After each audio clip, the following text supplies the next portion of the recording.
Bab 2026. Cukup aku saja yang ikut denganmu. Kenapa harus membawa anak ini? Sekarang Dewi tidak berani memprovokasi wanita itu, karena dia punya pistol. Dewi sendiri tidak takut mati, tapi dia tidak bisa melibatkan Lacey dan Dr. Mark. Tadi beberapa perawat itu mati dengan sangat mengenaskan. Dia tidak bisa lagi melibatkan orang yang tidak bersalah. Wanita itu tidak banyak bicara omong kosong. Langsung menembak kaki Mark. Mark terjatuh. Terguling-guling kesakitan. Diam. Wanita itu memerintah dengan kejam. Kalau berisik lagi, aku akan membunuhmu. Mark menutup mulut dengan tangan yang penuh darah. Tidak berani bersuara lagi. Saat melihat wanita yang begitu kejam, lebih berani dan tegas daripada Denny, Dewi tahu bahwa dia tidak boleh diprovokasi. Kalau terus seperti ini, akibatnya tidak bisa dibayangkan. Harus menenangkannya dulu, lalu memikirkan cara lagi setelah keluar dari rumah sakit. Oke, aku ikut kamu, Dewi berkata dengan tergesa-gesa. Tapi Lacey tidak bisa pergi. Sekarang kondisinya sangat berbahaya. Jika meninggalkan ventilator, dia akan... Dewi belum selesai bicara. Wanita itu menembak Mark lagi. Mark berteriak histeris. Langsung tumbang dan pingsan. Dewi tercengang. Kalau bicara omong kosong lagi, aku akan bunuh anak itu. Gadis itu menodongkan pistol ke Lacey. Kamu pergi atau tidak? Dewi terpaksa mencabut peralatan yang terhubung, menggantungkan kantong oksigen di kasur, lalu mendorong Lacey keluar. Wanita itu mengikuti di belakangnya. Senjata disembunyikan di dalam lengan baju. Peringatan dengan suara rendah. Jangan berulah. Jika tidak, aku akan membunuhmu. Dewi tidak bersuara. Membuka pintu ruang operasi. Mendorong Lacey keluar. Dewi, kenapa kamu keluar? Saat ini, Brandon mendekat setelah selesai menelepon. Kebetulan melihat Dewi mendorong Lacey keluar. Di belakangnya juga diikuti seorang dokter. Saya mau membawa Lacey ke bawah untuk diperiksa. Dewi merasakan moncong pistol di belakang. Hanya bisa mencari alasan untuk membohongi Brandon. Kamu tunggu aku di sini. Aku ikut kamu. Brandon hendak mendorong tempat tidur pasien. Dokter itu menghentikannya dengan waspada. Brandon merasa bingung. Dewi berkata, nanti aku mau mengoperasi Lacey. Kamu ambil tasku di mobil. Ada lagi. Minta Bibi Lauren untuk membawakan seperangkat alat bedah yang aku taruh di rumah. Aku terbiasa pakai sendiri. Aku segera menghubungi orang untuk mengantarnya. Tapi, apa kamu benar-benar bisa sendirian? Sejak kapan kamu begitu cerewet? Minggir, Dewi mendorong Brandon. Langsung mendorong kasur pasien dan pergi. Dokter itu mengikuti di belakang. Satu tangan bantu mendorong kasur pasien. Tangan yang lain tetap diletakkan di dalam lengan baju. Brandon merasa ada yang tidak beres. Tapi tidak tahu bagian mana yang tidak beres. Saat sedang ragu-ragu, Dewi dan yang lainnya sudah masuk lift. Di saat yang sama, 4 pengawal yang diutus Bibi Lauren keluar dari lift yang lain. Begitu melihat Brandon, mereka pun segera mendekatinya. Brandon bermaksud memerintahkan mereka untuk pergi mengambil barang. Saat ini, Bibi Lauren menelepon, bertanya apakah pengawal sudah tiba. Sudah, tapi Dewi baru saja mendorong Lacey ke bawah. Brandon menjelaskan situasi. Dia memintaku mengambil tasnya, juga membawakan seperangkat alat bedahnya yang ada di rumah. Dia bilang sudah terbiasa menggunakannya. Dewi selalu membawa kumpulan alat bedah itu bersamanya. Tidak pernah meninggalkannya di rumah. Bibi Lauren sedikit terkejut. Dia sungguh berkata seperti itu padamu. Ya, dia mendorong Lacey keluar bersama seorang dokter. Saat aku berbicara dengannya, dia terlihat sangat tergesa-gesa. Dokter, seharusnya yang mendorong kasur pasien adalah perawat. Bibi Lauren langsung merasa ada yang tidak beres. Coba kamu masuk dan lihat ruang operasi. Brandon segera membuka pintu ruang operasi dan melihatnya. Astaga, beberapa perawat mati tertembak. Kedua kaki Dr. Mark juga tertembak. Tidak tahu mati atau hidup. Kejar Dewi. Cepat. Bab 2027. Brandon langsung membawa pengawal untuk mencari Dewi. Kali ini, ia baru menyadari masalah. Ini sangatlah serius. Jangan matikan teleponnya. Pakai Bluetooth headset. Aku akan segera datang. Seperti yang diharapkan. Bibi Loren memang seorang agen rahasia. Ia menyelesaikan berbagai hal dengan cepat dan tegas. Sedangkan Brandon dulunya mempelajari ekonomi dan manajemen perdagangan. Meskipun sejak mengikuti Bibi Loren dan Paman Yoshua, ia telah mempelajari beberapa hal lain. Namun ia tidak memiliki bakat di bidang ini. Jadi responnya sangat lambat. Sekarang ia sangat menyalahkan dirinya sendiri. Membenci dirinya sendiri karena tidak menyadari keanehan yang terlihat. Jika terjadi apa-apa pada Dewi, ia akan sangat membenci dirinya sendiri. Pada saat ini, Dewi, Lacey dan pembunuh negara Richie yang menyamar sebagai dokter, baru saja keluar dari lift dan bersiap-siap menuju ke tempat parkir di pintu belakang. Tepat pada saat ini, sebuah suara yang penuh semangat terdengar. Aduh, kakak, kita bertemu lagi. Seorang gadis yang mengenakan rok bunga-bunga menghadang jalan Dewi. Dewi mendongakkan kepala. Bukankah dia Mina? Gadis yang hamil di luar nikah yang dia kenal di atas pesawat. Mina tampak sangat senang bertemu dengan Dewi. Kakak, aku baru saja menggunakan uang yang kakak berikan padaku untuk menjalani paket pemeriksaan kehamilan di rumah sakit ini. Terima kasih. Pembunuh itu menatap Dewi dalam-dalam, menyorotkan mata padanya, memberikan isyarat padanya untuk tidak membuang waktu dengan banyak bicara. Tidak perlu sungkan. Dewi menarik tangan Mina dan berbicara dengan datar. Masih ada hal lain yang harus kulakukan. Lain kali kita bertemu lagi. Ia berkata sambil mendorong tempat tidur pasien dan pergi. Mina melihat Lacey di atas ranjang. Tiba-tiba terkejut. Anak ini. Bukan anakmu kan? Dewi kehilangan kata-kata. Astaga. Aku pikir kamu nona dari keluarga kaya. Kamu begitu murah hati. Tak disangka kamu juga kesulitan. Suara Mina terisak. Tidak boleh. Aku tidak boleh mengambil uangmu. Ia berkata sambil mengeluarkan uang tunai dari tasnya dan mengambil untuk memberikannya pada Dewi. Tidak usah. Dewi menghindar. Ia tidak ingin melibatkannya. Namun Mina tetap menarik tangannya. Tidak melepaskannya sama sekali. Kedua orang itu saling tarik-menarik. Pembunuh itu kesal sekali. Ia langsung mendorong Mina dan menarik Dewi pergi. Mina langsung terjatuh ke lantai. Ia memegangi perutnya dan berteriak kesakitan. Aduh, sakit sekali. Kamu seorang dokter tiba-tiba mendorong wanita hamil. Aku akan menuntutmu. Teriakannya memancing perhatian orang-orang di sekitarnya. Sekelompok pasien dan keluarga di sekitar mereka menghalangi jalan mereka. Dewi hendak membantu Mina. Namun pembunuh itu menariknya dan berbisik mengancamnya. Jangan main-main.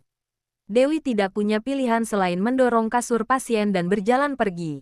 Pembunuh yang menyamar sebagai dokter itu berkata pada segerombolan pasien itu, "Tolong minggir, minggir, perutku sakit sekali, sakit sekali." Mina memegangi perutnya dan berteriak kesakitan. Ia memegangi kasur pasien itu. Tidak memperbolehkan mereka pergi. Kalian sudah mendorong orang langsung mau kabur. Jangan kabur. Berhentilah membuat masalah. Dewi memperingatkan. Dia tidak ingin Mina terlibat. Kalian sudah mendorongku dan tidak mau bertanggung jawab. Sekarang kalian memintaku untuk berhenti membuat masalah. Kehamilanku baru 3 bulan. Masih belum stabil. Sekarang aku kesakitan. Kalian harus bertanggung jawab. Mina berteriak gigih. Satu tangannya menghadang ranjang pasien. Tangan lainnya memegang erat tangan Dewi. Kamu, Dewi hendak berbicara. Pembunuh itu tiba-tiba membuka mulutnya dan berkata, "Baik, aku akan bertanggung jawab. Uangku ada di dalam mobil. Ikuti kami. Aku akan memberikanmu ganti rugi." Raut wajah Dewi langsung berubah mendengar kata ini. Pembunuh ini menipu Mina untuk membawanya pergi dan dibunuh. Kamu pikir aku bodoh? Mina berteriak. Kamu ingin menipuku untuk keluar dan memukul. Setelah itu kalian akan naik mobil dan kabur. Ini adalah rumah sakit. Kamu adalah dokter di sini. Masalah apapun harus diselesaikan di sini. Bab 2028. Pembunuh itu benar-benar kehilangan kesabaran. Ia tersenyum menyeringai. Oke, aku akan selesaikan masalah ini untukmu. Ia berkata sambil menarik Mina dan mengarahkan pistol ke arahnya. Namun, Mina sama sekali tidak takut. Ia berteriak kencang. Apa ini? Pistol. Ia lalu berteriak histeris. Tolong, tolong aku. Ada pembunuh. Orang-orang di sekitar mereka semua tercengang. Pembunuh itu sangat emosional. Ia mengeluarkan pistol hendak membunuhnya. Mina menendangnya dengan sekali tendangan. Setelah ditendang, pembunuh itu mundur beberapa langkah. Ia terkejut. Ternyata kamu jagoan. Ya, Mina melayangkan tinju ke wajahnya. Pada saat yang sama, ia berkata pada Dewi, cepat pergi. Terima kasih. Dewi berterima kasih, lalu mendorong Lesi berlari pergi menuju pintu masuk lift. Berhenti. Pembunuh itu hendak menembak Dewi dengan pistol, namun dihalangi oleh Mina. Namun, karena sebelumnya tangannya terluka karena pisau bedah Dewi, sekarang kembali ditendang oleh Mina. Tangannya tidak bertenaga lagi dan tembakannya meleset. Dewi hendak mendorong Lesi masuk ke dalam lift. Namun kerumunan pasien dan keluarganya yang sebelumnya menonton, jadi panik dan melarikan diri. Mereka memenuhi lift. Dewi mendorong ranjang pasien sama sekali tidak bisa masuk. Ia hanya bisa menekan tombol lift yang lain dengan panik. Saat ini, Mina masih berurusan dengan pembunuh itu. Meskipun ia sangat terampil, namun pembunuh itu memiliki pistol. Mina sama sekali bukan tandingannya. Tidak lama kemudian, ia tertembak di bahu. Mina, Dewi ingin menghampiri Mina dan membantunya. Namun ia tidak dapat meninggalkan Lesi. Pembunuh itu mendorong Mina dan mengarahkan pistol ke arah Dewi. Matilah kau, wanita jalang. Ia berkata sambil menarik pelatuk pistol itu. Melihat Dewi yang hampir celaka, sesosok tubuh melompat ke arahnya menghalangi peluru itu. Ah, terdengar suara teriakan Brandon. Dewi baru kembali ke kesadarannya dan berteriak, Brandon. Mina memanfaatkan saat di mana pembunuh itu memperlambat pergerakannya. Bergegas mendorong jatuh pembunuh itu dan menahannya di lantai. Brandon membawa 4 pengawal. 1 pengawal membopongnya. 1 pengawal melindungi Dewi. Kedua pengawal lainnya membantu menangani pembunuh itu. Saat ini, terdengar suara sirene mobil polisi dari luar. Polisi telah datang. Pembunuh itu terjerat oleh 3 orang. Ia sama sekali tidak bisa melukai Dewi. Ia hanya bisa melarikan diri dari pintu belakang. Dewi memapah Brandon berdiri. Menyadari Brandon hanya terluka di bagian lengan, tidak akan membahayakan nyawanya. Namun Brandon baru pertama kalinya tertembak. Ia kesakitan hingga wajahnya memucat. Ia tidak berhenti menjerit-jerit. Dewi bergegas meminta orang membopong Brandon dan Mina untuk berobat. Ia dan kedua pengawal lainnya mengantarkan Lesi kembali. Dengan cepat, Bibi Lauren membawa orang-orang datang. Ketika ia tahu bahwa Dewi dan Lesi baik-baik saja, hanya Brandon yang terluka. Pada akhirnya ia menghela napas lega. Kejadian ini membuat 4 perawat wafat. Polisi turun tangan dalam penyelidikan. Rumah sakit tidak lagi menerima Dewi tinggal di rumah sakit untuk mengobati Yesi. Dewi tidak punya pilihan lain selain membawa Lesi, Brandon dan Mina pulang ke rumah.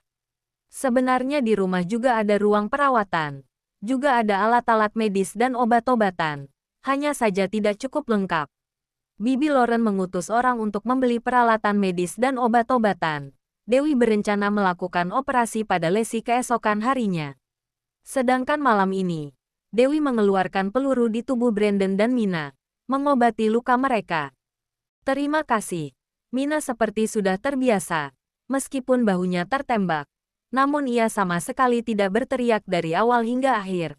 Sebaliknya Brandon terus menjerit-jerit tanpa henti. Aku sudah harus pergi. Mina berdiri dan bersiap-siap pergi.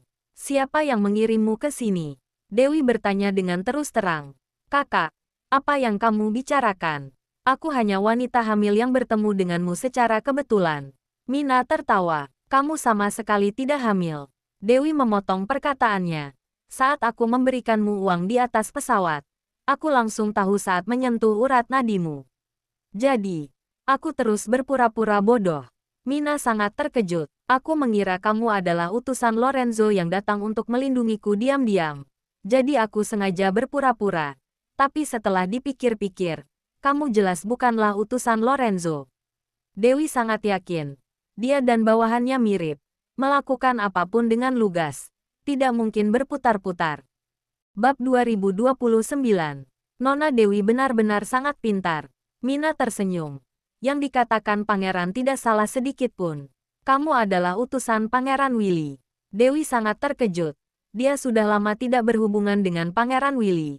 Sebelumnya dia pernah bertemu sekali dengan Pangeran Willy saat menghadapi Ivan di kota Snowy. Namun kemudian dia hilang kontak dengannya. Tak disangka, Pangeran Willy mengirimkan orang untuk melindunginya secara diam-diam. Anggap saja begitu. Mina tersenyum. Sebenarnya saya adalah anggota Komisi Kepolisian Kriminal Internasional. Tapi saya dipercaya oleh Pangeran Willy untuk melindungi Anda. Pangeran berkata, jika Anda mengetahui identitasku, Anda mungkin akan menolak kehadiranku. Jadi saya mempertimbangkan cara untuk mendekati Anda. Awalnya, aku mengira sudah berhasil membohongi Anda. Tak disangka Anda sudah mengetahuinya sejak awal. Namun, aku sungguh berterima kasih padamu. Dewi sangat berterima kasih. Juga terima kasih untuk Pangeran Willy. Anda sebaiknya berterima kasih langsung padanya. Mina tersenyum. Dia terus menunggu Anda. Pangeran Willy datang ke Swedia. Dewi terkejut. Iya, dia datang pada waktu yang sama dengan kita. Hanya saja, dia naik pesawat khusus. Mina menunduk, memberikan hormat. Seharusnya sebentar lagi dia akan menghubungi Anda. Aku pamit dulu. Sampai jumpa. Mina pergi. Brandon sambil menutupi punggungnya dan berkata, tidak tampak. Di umur yang begitu muda, dia ternyata seorang anggota Komisi Kepolisian Kriminal Internasional. Dia jauh lebih kuat dari kamu. Bibi Lauren meninju kepala Brandon dan berkata dengan marah, disuruh mengawasi saja. Kamu tidak bisa memberitahukan. Apalagi yang bisa kamu lakukan. Bibi Lauren, aku sedang terluka. Bibi masih memarahiku. Brandon mengerucutkan bibirnya. Raut wajahnya penuh kesedihan. Kalau bukan karena aku melihatmu yang sedang cedera, aku sangat ingin memukulmu. Bibi Lauren sama sekali tidak sabar menghadapinya. Benar-benar membuatku emosi. Kali ini kalau bukan karena Nona Mina, akibatnya pasti tidak bisa dibayangkan. Iya, semua salahku. Kelak aku pasti akan terus-menerus mengikuti Dewi. Menyusulnya seperti bayangan. Tidak akan pernah meninggalkannya. Brandon tersenyum nakal dan memeluk Bibi Lauren dengan manja. Enyahlah. Bibi Lauren menendangnya. Pergilah. Masalah sudah diselesaikan dengan pihak rumah sakit. Aku ingin berdiskusi dengan Dewi. Aku terluka. Masih menyuruhku pergi. Brandon baru saja mengeluh. Melihat tatapannya Bibi Lauren, ia langsung mengubah katanya. Baiklah, aku pergi. Aku langsung pergi. Setelah Brandon pergi, ruang perawatan menjadi sepi. Bibi Lauren duduk di sebelah Dewi, menepuk-nepuk tangannya dan berkata menenangkannya. Jangan menyalahkan diri sendiri. Itu bukan salahmu. Bibi Lauren yang paling mengerti Dewi. Meskipun dia terlihat arogan, namun sebenarnya dia berhati-hati dan lembut. Keempat perawat itu mati karena Dewi. Di dalam hatinya, Dewi pasti merasa sangat bersalah dan menyalahkan dirinya sendiri. Kadang aku berpikir, apa berhati-hati itu salah? Dewi terus berpikir, seandainya saat itu ia tidak ikut campur menemani Tania di bandara, Tania tidak akan memberikannya permen. Mungkin ia juga tidak akan mati. Jika Tania tidak mati, Denny juga tidak akan membunuh 13 petugas medis itu. Dan hari ini kaki tangannya juga tidak akan membunuh 4 perawat ini. Mark, Brandon dan Mina juga tidak akan terluka. Semua ini karena dia terlalu banyak ikut campur. Banyak hal di dunia ini yang tidak bisa dijelaskan dengan jelas. Semuanya punya jalan takdirnya sendiri. Bibi Lauren menghela napas. Dewi tidak berkata apapun. Ia hanya mengingatkan dirinya sendiri di dalam hati. Dewi, kelak kamu benar-benar tidak boleh ikut campur lagi dalam urusan orang lain. Ini adalah prinsip yang ia buat sendiri untuk dirinya sendiri. Selama 4 tahun belakangan, ia terus menjalankan prinsip ini. Sampai 4 tahun kemudian, ia bertemu dengan seseorang bernama Daniel Wollens. Ia tidak mau melanggar prinsip ini. Dewi, setelah melalui kejadian ini, apa kamu mau mempertimbangkan kembali saranku? Bibi Lauren berkata dengan sungguh-sungguh. Kamu memiliki keterampilan medis yang hebat, keterampilan mengemudi yang hebat. Namun semua ini belum cukup untuk melindungi dirimu sendiri, melindungi orang-orang yang ingin kamu lindungi. Kamu dapat menggabungkan keterampilan medismu dengan ilmu biokimia untuk mempelajari cara membuat beberapa obat dan racun. Bukan untuk menyakiti orang lain, tetapi untuk melindungi dirimu sendiri. Aku dan Paman Yosua sudah tua.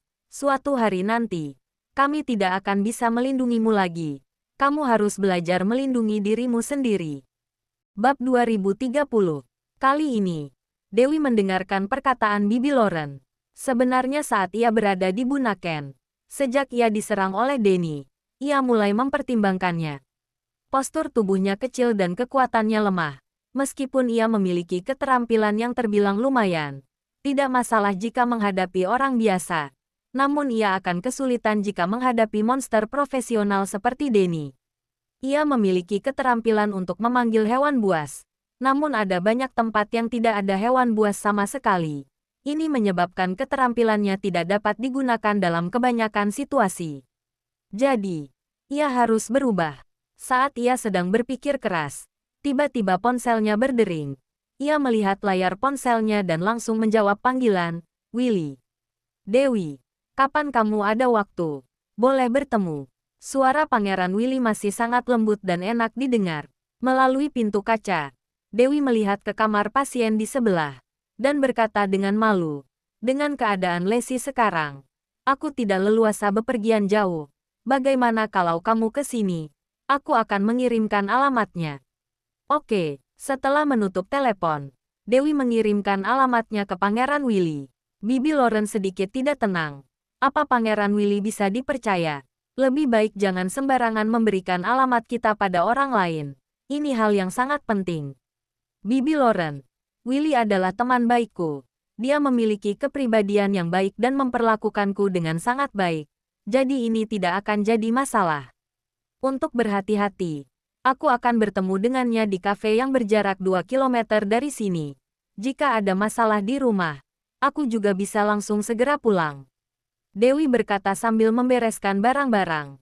Aku mandi dulu di atas. Tubuhku masih ada noda darah dan noda lainnya. Oke, pergilah. Bibi Loren membantunya berdiri. Sebentar lagi aku akan minta orang menemanimu pergi. Tidak usah. Aku bisa pergi sendiri. Apa kunci mobilku di dalam kamar? Di dalam lacimu. Terima kasih Bibi Loren. Bantu aku jaga Lesi. Kalau ada masalah apapun, bisa hubungi aku kapanpun. Oke, Dewi kembali ke kamar. Mandi dengan cepat. Berganti pakaian dengan pakaian yang tipis. Memakai topi. Mengambil kunci mobil dan buru-buru pergi menemui Willy. Baru saja Dewi melangkah pergi, Brandon turun dan bergegas bertanya pada Bibi Loren. "Bibi Loren, Dewi mau pergi kemana?" "Dia keluar mengurus sesuatu. Tidak jauh." Bibi Loren memelototinya. "Bukankah kamu mau ke rumah sakit? Kenapa belum berangkat?" "Aku barusan memberikan beberapa dokumen untuk Paman Yosua. Sebentar lagi aku akan pergi." Brandon mengerutkan kening. Apa tidak apa-apa Dewi pergi sendiri? "Bibi Loren, apa Bibi tidak mengutus orang untuk menemaninya?" Di dalam mobilnya ada senjata khusus. Dia keluar untuk bertemu seseorang yang dia kenal. Terlebih lagi dia pergi ke tempat yang tidak terlalu jauh. "Aku punya koneksi CCTV di sepanjang jalan itu." Bibi Loren menjelaskan dengan dingin. "Apa aku butuh perintahmu untuk melakukan sesuatu?" "Betul. Betul. Ini salahku." Brandon meminta maaf berkali-kali, lalu bergegas pergi membawa pengawalnya. Dewi pergi dengan mengendarai sebuah mobil pick-up tua. Ia mengendarainya seperti kuda liar yang berlari kencang. Dalam sekejap ia telah sampai di kafe Grapes. Alasan mengapa toko ini mengambil nama tersebut adalah karena toko ini memiliki seekor anjing bernama Grapes. Nona Dewi datang. Pemilik kedai menyapa Dewi. Dewi biasa datang ke sini untuk membeli roti dan kopi. Ia dan Bibi Loren keduanya sangat malas. Mereka tidak akan memasak untuk diri mereka sendiri. Jika Paman Yosua dan Brandon tidak ada di rumah, tidak ada orang yang memasak, mereka akan keluar membeli makanan. Kopi di kedai ini biasa saja, namun rotinya sangat lezat. "Halo bos." Dewi tidak ingat namanya. Setiap kali ia langsung memanggilnya bos. Ia mencabut kunci mobilnya dan masuk ke dalam kedai. Baru saja ia duduk, mobil mewah berhenti di depan kedai. Pemilik kedai membawakan es americano ke hadapan Dewi dan juga memberikannya beberapa potong roti. Ia mengangkat alisnya dan bertanya, "Mobil mewah itu datang untuk menemuimu kan?" "Sepertinya iya." Dewi meneguk es americano itu. Sangat pahit hingga ia hampir memuntahkannya. Rasa kopi di sini masih seburuk biasanya. Tepat pada saat ini, Robin membukakan pintu untuk Pangeran Willy.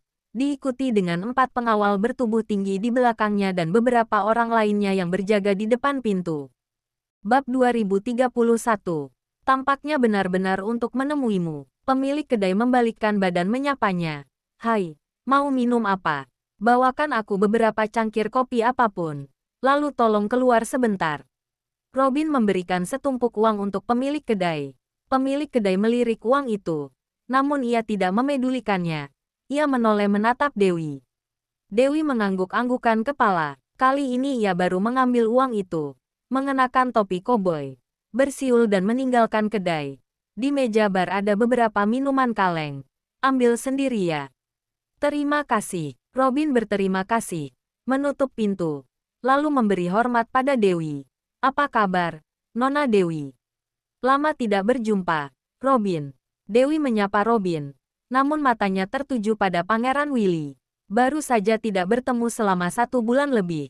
Kondisi Willy terlihat begitu buruk. Seperti telah mengidap penyakit berat. Tubuhnya begitu kurus. Rongga matanya cekung. Willy, kamu, penyakit pada kaki Pangeran bertambah parah. Robin berkata dengan serius. Entah apa karena luka yang disebabkan saat di kota Snowy sebelumnya. Setelah pulang, kakinya mulai sakit, bengkak dan nyeri, menyebabkan masalah pada tulang belakang. Robin, Pangeran Willy memotong perkataannya dan berkata dengan dingin, kamu terlalu banyak bicara. Baik, Robin secepatnya menundukkan kepala, tidak berani mengeluarkan suara. Tatapan Pangeran Willy tertuju pada Dewi. Ia tersenyum dan menatapnya dengan lembut. Dewi, apa kamu sudah melakukan operasi? Sudah. Dewi melepas topinya, memperlihatkan kepalanya yang botak. Lihat, Pangeran Willy tertawa terbahak-bahak. Setiap kali bertemu dengan Dewi, ia sangat bahagia. Ia merasa jauh lebih santai. Kabut gelap selama beberapa hari ini menghilang dalam sekejap. Aku ambilkan minum. Robin mendorong kursi roda Pangeran Willy ke samping meja, lalu pergi ke meja bar mengambil minum. Namun sebenarnya, ia hanya ingin memberi ruang untuk mereka berdua. Willy, apa kamu sudah pernah mencari orang untuk mengobati kakimu? Dewi bertanya dengan penuh perhatian. Aku sudah mencarinya. Dia juga seorang dokter pengobatan tradisional ternama. Dia sudah memberikanku beberapa kali akupuntur, tapi tampaknya tidak ada hasilnya. Pangeran Willy tersenyum pahit dan bertanya, ini tidak penting. Yang terpenting adalah kamu. Mina mengatakan padaku bahwa terjadi sesuatu padamu hari ini. Siapa yang menyerangmu? Apa orang itu dikirim dari Emron? Bukan. Dia adalah orang yang punya dendam pribadi padaku. Tidak ada hubungannya dengan Emron. Dewi berkata, untungnya ada bantuan dari Mina. Awalnya aku pikir dia diutus oleh Lorenzo. Tak disangka ternyata dia diutus olehmu. Aku mengkhawatirkanmu. Takut terjadi sesuatu padamu. Aku tidak punya pengawal wanita yang cakap di sekitarku. Jadi aku menyewa Mina. Dia sangat terampil, melakukan sesuatu dengan aman. Aku berharap dia bisa membantumu. Pangeran Willy menatapnya dengan lembut. Tapi, bagaimana kalian bisa tahu? Aku terbang dari Bunaken ke Swedoland pada waktu itu. Dewi sangat penasaran. Di bawah perlindungan Lorenzo, keberadaannya sangat dirahasiakan. Bagaimana Willy dan Mina bisa tahu keberadaannya? Setelah kejadian Ivan, aku langsung pergi ke Bunaken. Aku juga sedang mencari tabib Hansen untuk mengobati kakiku. Tapi pada akhirnya aku tahu bahwa Jeff telah membawanya pergi. Aku pikir, mereka seharusnya membawa tabib Hansen untuk mengoperasimu. Jadi aku menunggu dengan sabar di Bunaken. Aku berpikir untuk menunggu sampai operasimu selesai. Lalu aku akan pergi meminta tabib Hansen mengobatiku. Tapi, tidak berapa lama setelah tabib Hansen kembali ke bukit, dia sakit. Aku tidak punya pilihan lain, selain kembali ke Bunaken. Apa? Tabib Hansen sakit? Dewi langsung bertanya. Apa yang terjadi? Aku tidak tahu detailnya. Tapi muridnya berkata dia sedang sakit. Memintaku untuk tidak mengganggunya. Aku hanya bisa meninggalkan nomor kontakku. Lalu dia mengantarku turun bukit. Setelah aku kembali, aku ingin sekali bertemu denganmu. Tapi takut Lorenzo tidak senang. Jadi aku hanya bisa menelepon Jeff untuk menanyakan kondisimu. Melalui telepon aku dengar kamu marah dan melempar barang. Dari kepribadianmu, sepertinya tidak butuh waktu yang lama untuk kamu kembali pulang ke Swedoland. Aku takut terjadi sesuatu. Oleh karena itu, aku meminta Mina mengawasi situasimu dan melindungimu secara diam-diam. Terakhir, Pangeran Willy menambahkan, Mina adalah anggota Komisi Kepolisian Kriminal Internasional. Hanya dengan menyapa pihak bandara sebentar, kita bisa segera mendapatkan informasi keberangkatanmu. Bab 2032. Pangeran Willy berhenti sejenak, kemudian lanjut menambahkan, awalnya, Mina ingin menghubungimu secara langsung, tapi aku tahu sifatmu. Kamu pasti tidak akan menerimanya. Jadi aku memintanya untuk mendekatimu dengan cara lain. Dia lalu terpikir satu cara yang untuk membohongimu. Aku mengerti. Dewi menghela napas. Tidak kusangka. Kamu begitu mengerti aku. Mendengar aku marah. Kamu langsung tahu aku akan pulang ke Swedoland. Tahu aku tidak akan menerima penguntit dan pengawasan apapun. Lalu menyuruh Mina memikirkan cara lain untuk melindungiku. Dewi berkata sambil berandai-andai. Andai saja Lorenzo juga memahaminya seperti ini, maka itu akan lebih baik. Sayang sekali, Lorenzo sepertinya tidak pernah mengerti apa yang ia pikirkan. Lorenzo hanya akan memperlakukannya dengan caranya yang mendominasi, sederhana dan kasar. Oh ya, penyakit tabib Hansen sepertinya tidak terlalu berat. Aku tinggal di sana selama beberapa hari, bertemu dengan murid itu dan seorang gadis kecil. Setiap hari mereka merebus obat tradisional. Namun percakapan antara mereka berdua sangat santai. Sepertinya hanya flu biasa. Jika tidak, mereka berdua pasti sudah panik sejak awal. Pangeran Willy tampaknya tahu apa yang sedang Dewi khawatirkan. Ia langsung menambahkan beberapa patah. Baguslah kalau begitu. Dewi menghela napas lega. Lalu teringat kembali.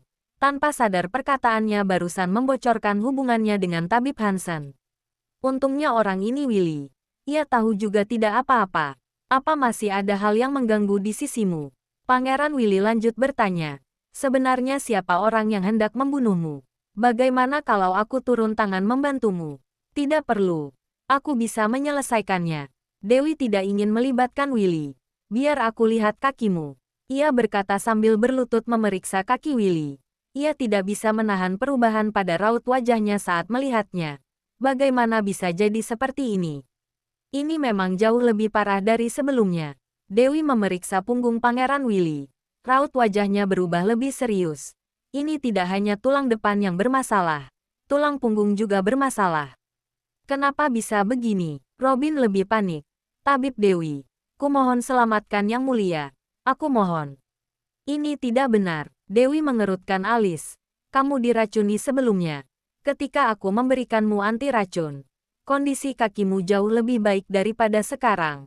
Saat itu, tulang lumbat dan tulang punggung hanya sedikit tegang karena tertekan terus-menerus. Tapi sekarang, Dewi tidak melanjutkan perkataannya. Ia sedang mempertimbangkan sesuatu. Dewi, kalau ada yang ingin kamu katakan, langsung katakan saja. Pangeran Willy bertanya, dengan terburu-buru, apa aku diracuni kembali? Sejauh ini, tidak ada tanda-tanda keracunan. Dewi mengerutkan kening dan berkata, tapi, lebih baik kamu tetap melakukan pemeriksaan. Begini saja, besok kamu pergi ke rumah sakit dan melakukan pemeriksaan secara keseluruhan. Harus cek darah. Lalu bawakan hasil pemeriksaan itu padaku. Baik, aku akan melaksanakannya. Robin mengangguk-anggukkan kepala. Hal ini tidak boleh disebarluaskan. Dewi mengingatkan. Mengerti. Robin adalah orang yang cerdas. Dewi hanya perlu mengingatkannya sedikit. Ia sudah tahu apa maksudnya. Aku harus pergi sekarang. Lesi sakit parah. Aku harus pulang mengawasinya. Dewi cemas melihat keadaan Pangeran Willy. Besok pagi kamu harus ke rumah sakit lebih awal. Setelah selesai tes pemeriksaan, telepon aku. Kita bertemu di sini. Oke. Pangeran Willy tersenyum dan menganggukkan kepala. Sampai jumpa besok. Sampai jumpa besok. Dewi menatapnya dengan dalam. Lalu berbalik dan pergi. Robin menatap punggung Dewi yang berjalan menjauhi mereka. Ia tidak dapat menahan dirinya untuk bertanya. Pangeran, Mengapa Anda tidak mengatakan yang sejujurnya pada Nona Dewi? Bahwa sebenarnya ada orang yang mencelakai Anda. Kita semua sudah memastikannya. Jangan langsung memberitahunya. Dia akan lebih tegang, lebih khawatir. Tatapan mata Pangeran Willy sejak awal hingga akhir tidak lepas dari Dewi. Kalau masih ada tempat suci di dunia ini, maka itu adalah Dewi. Bab 2033. Kini yang bisa menyelamatkanmu hanyalah tabib Dewi. Robin menghela napas dan mengingatkan Willy dengan hati-hati. Tapi Pangeran, kemungkinan Anda bisa bersama dengannya adalah nol. Anda harus menyerah. Karena Lorenzo, jelas Pangeran Willy tidak menyerah. Mungkin sekarang aku tidak bisa dibandingkan dengannya. Tapi suatu hari nanti, setelah aku sembuh dan mewarisi tahta kerajaan, itu tidak akan sama lagi. Begitu Anda mewarisi tahta kerajaan, Anda sudah tidak bisa memutuskan pernikahan Anda sendiri lagi. Robin mengingatkan, ketika saat itu tiba, Anda harus menikahi orang yang bisa membantu Anda mempertahankan tahta kerajaan. Yang dikatakan Lorenzo benar. Pangeran Willy teringat perkataan Lorenzo. Ada harapan membara di dalam hatinya. Ketika kita berada di bawah, kita punya kebebasan. Kita berusaha keras untuk berdiri di puncak dunia hanya untuk menjadi diri sendiri. Itu tidak masalah kalau aku harus berada dalam kegelapan selama hidupku. Tapi suatu hari nanti, kalau aku sudah berdiri di puncak dunia dan menjadi seorang raja, aku pasti akan menikahi wanita yang kucintai untuk menjadi istriku. Hati Pangeran Willy dipenuhi dengan harapan. Harapan inilah yang membuatnya bertahan hidup melewati masa-masa gelap yang panjang. Robin tidak tega membujuknya kembali. Ia juga tidak tega memadamkan api harapan yang telah Pangeran Willy nyalakan susah payah. Sebelum kemunculan Dewi, Pangeran Willy sudah hampir menyerah pada takdirnya. Keberadaan Dewi lah yang membuat hidupnya kembali bercahaya. Jadi, ia tidak akan ragu sedikit pun. Meskipun ia harus mengorbankan seluruhnya untuk mengejar cahaya ini. Setidaknya, dengan begini, hidupnya memiliki harapan, memiliki arti, motivasi dan tujuan. Dewi pulang ke rumah. Ia terus memikirkan kondisi penyakit Willy. Ia 70% yakin bahwa Willy dicelakai orang lain. Meskipun tanda-tanda keracunannya tidak kasat mata, namun melalui hasil pemeriksaan besok, pasti sudah dapat dipastikan. Ia pernah mendengar Robin mengatakan tentang perhitungan dan gelapnya kehidupan di kerajaan. Ia juga ingat saat pertama kali bertemu dengan Willy. Ia teringat wajah pucat itu dan tatapan mata suram itu. Saat ia pertama kali tersenyum adalah saat di mana Dewi mengajaknya keluar untuk berjemur. Mereka menyelamatkan seekor burung kecil yang terluka. Wajahnya melukiskan senyuman yang tidak pernah muncul di wajahnya ketika melihat burung kecil itu mengepakkan sayapnya dan terbang ke atas langit. Saat itu, ia mengatakan betapa ia berharap bisa terbang bebas seperti burung kecil itu. Sejak saat itu, Dewi membulatkan tekad untuk menyembuhkan sepasang kakinya. Hanya saja, sangat disayangkan, ia terlibat hal-hal sepele yang membuatnya tidak memiliki waktu untuk melakukan penelitian pengobatan yang tepat sampai sekarang. Sedangkan penyakit pada kakinya semakin lama semakin parah. Dewi tidak bisa menahan perasaan sedikit bersalahnya. Tok tok tok.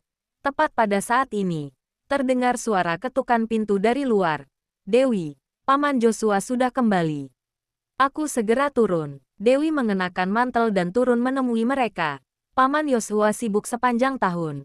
Ia tinggal di rumah hanya beberapa hari dalam sebulan. Setiap ia kembali, pasti ia akan mengajak semua orang untuk rapat. Paman Joshua dan Bibi Lauren dulunya bekerja sebagai agen rahasia. Setelah pensiun, mereka mengembara ke berbagai tempat. Mereka tidak pernah menikah dan memiliki anak seumur hidupnya. Kemudian, mereka bertemu dengan Dewi dan Brandon. 4 orang bersama-sama melalui pahitnya hidup dan mati. Berbagi suka dan duka. Kemudian menjadi sebuah keluarga. Mereka bersama-sama mendirikan panti asuhan Zambe. Namun karena keterbatasan dana, dulu panti asuhan ini ditempatkan atas nama yayasan lain. Malam ini, yang ingin dibicarakan Paman Joshua terutama adalah mengenai yayasan. Yayasan itu telah menjadi semakin busuk. Petinggi-petinggi yayasan itu sepertinya sedang memakan uang. Dana yang sebelumnya diberikan oleh Dewi juga telah banyak dikorupsi meskipun sudah malam. Kemarin Paman Yosua menahan orang-orang itu, memaksa mereka untuk menandatangani surat perjanjian untuk membiarkan panti asuhan Zambe keluar dengan aman. Ia juga menyuruh mereka mengembalikan dana yang telah diberikan oleh Dewi. Kini, jika bukan mencarikan yayasan lain untuk panti asuhan ini, maka mereka harus mendirikan yayasan sendiri. Namun itu membutuhkan dana dalam jumlah yang sangat besar. Setelah mengatakan ini, ketiga orang itu menatap Dewi. Mendirikan panti asuhan ini adalah cita-citanya. Dalam beberapa tahun terakhir, ialah yang mengeluarkan dana utama. Tentu saja ia yang memutuskan. Bab 2034. Butuh berapa banyak uang untuk mendirikan yayasan sendiri? Dewi tidak memiliki sedikit pun konsep tentang uang. Yang paling membuat ia pusing adalah menghitung uang.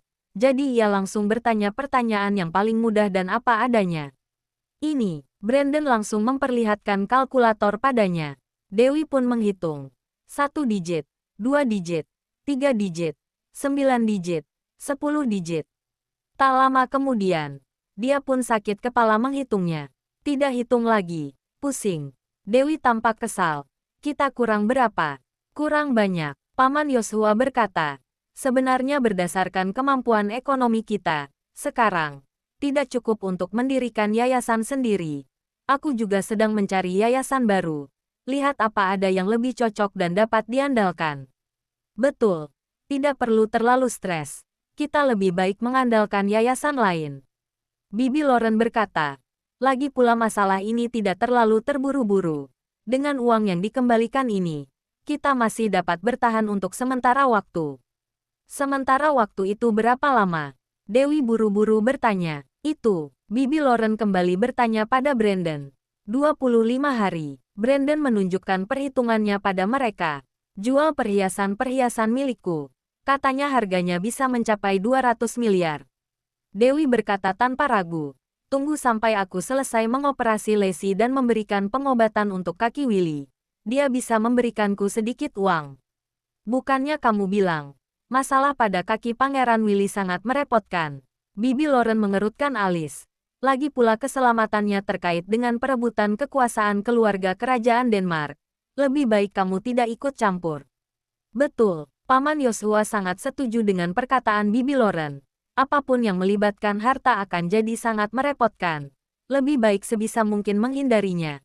Kita tidak kekurangan uang. Mendengar percakapan ini, Dewi tiba-tiba teringat mengapa Tabib Hansen menghindari Willy. Tabib Hansen pernah mengajarkan untuk tidak menyelamatkan tokoh politik. Jangan terlibat sama sekali.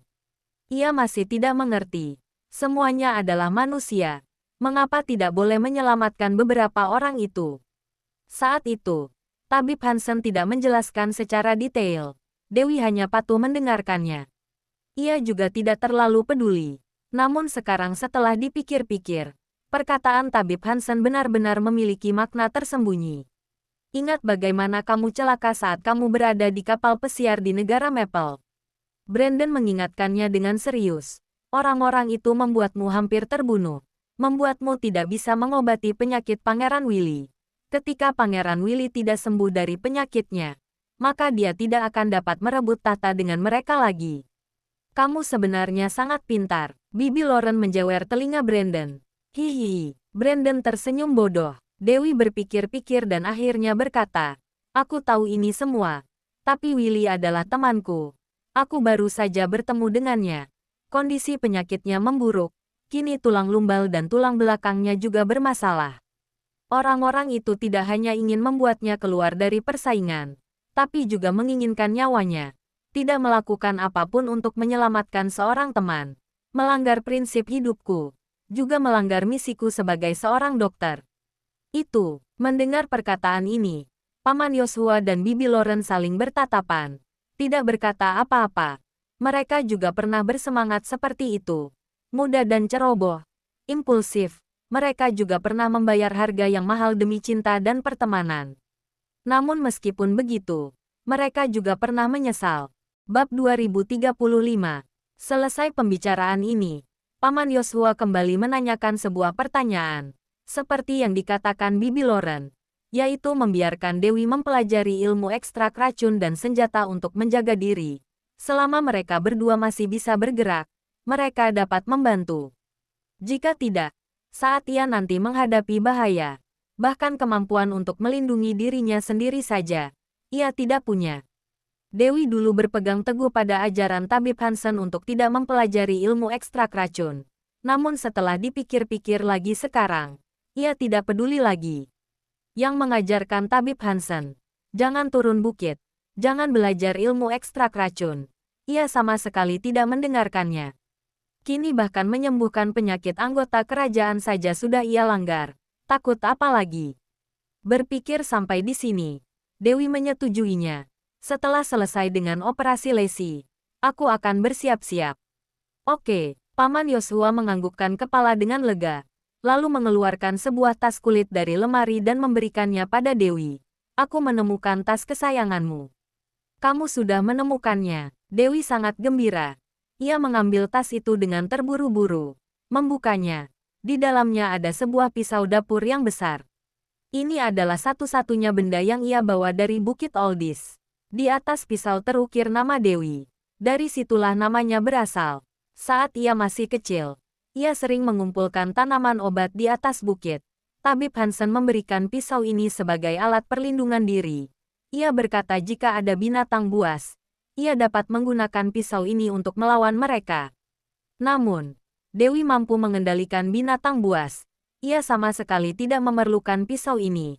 Akhirnya ia menggunakan pisau ini untuk menebang pohon, duri bahkan batu yang menghalangi. Sangat berguna. Anak-anak bukit tidak memiliki mainan apapun.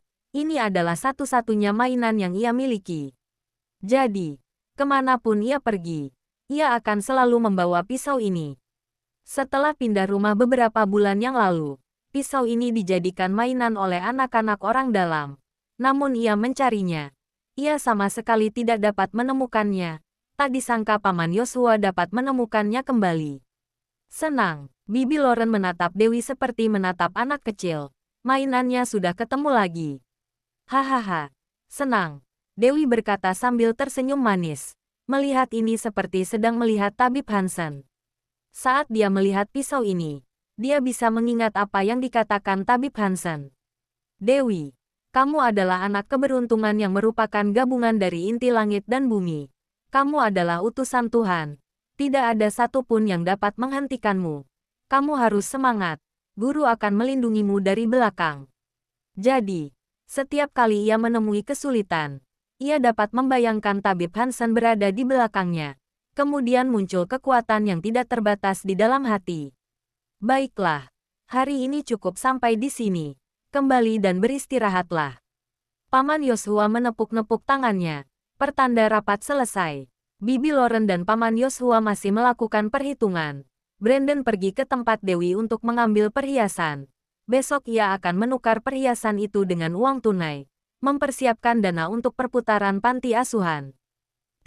Keduanya naik ke lantai atas bersama. Brandon tiba-tiba bertanya, "Itu menghubungimu?" "Aku sudah memblokir nomornya." Dewi teringat sebelumnya Lorenzo pernah memblokir nomornya. Hatinya penuh dengan kemarahan. Awalnya, ia bermaksud mematikan ponsel untuk memutus hubungan. Namun saat ia teringat bahwa Brandon dan Bibi Loren sewaktu-waktu bisa menghubunginya, maka ia tidak mematikan ponselnya. Ia langsung memblokir nomor Lorenzo. Lorenzo juga menggunakan ponsel Jasper untuk menghubunginya. Ia juga memblokir nomor Jasper. Ia juga langsung menolak panggilan dari nomor-nomor asing. Oleh karena itu, ponselnya baru bisa senyap seperti ini. Uhuk. Brandon menutup mulutnya dan batuk beberapa kali. Ragu-ragu untuk mengatakan sesuatu. "Apa yang ingin kamu katakan?" tanya Dewi. "Mereka menghubungiku." Brandon berkata dengan lemah. "Mereka bertanya apa kamu dalam kondisi aman." Aku menjawabnya dengan singkat. Mereka lalu mematikan teleponnya. "Siapa yang menelepon?" "Lorenzo." Dewi bertanya terburu-buru. "Bukan. Bawahannya." Brandon membuka matanya dan berkata. Suaranya agak rendah. Meskipun dia tidak banyak berkata. Tapi aku merasakan setiap kata-kata dia seperti sedang mengancamku. "Apa itu Jasper?" Sekali mendengarnya, Dewi sudah tahu siapa itu. "Benar. Dia." Brandon langsung berkata. Pertama kali dia langsung mengucapkannya. "Sungguh angkuh. Jangan hiraukan dia. Hati Dewi tidak nyaman. Lorenzo benar-benar tidak menelepon secara pribadi untuk memberikan penjelasan. Sepertinya dia sama sekali tidak peduli lagi dengannya. Jangan lupa like, komen, dan subscribe. Ya, terima kasih untuk semuanya yang sudah subscribe, like, dan komennya. Tunggu terus kelanjutannya. Ya.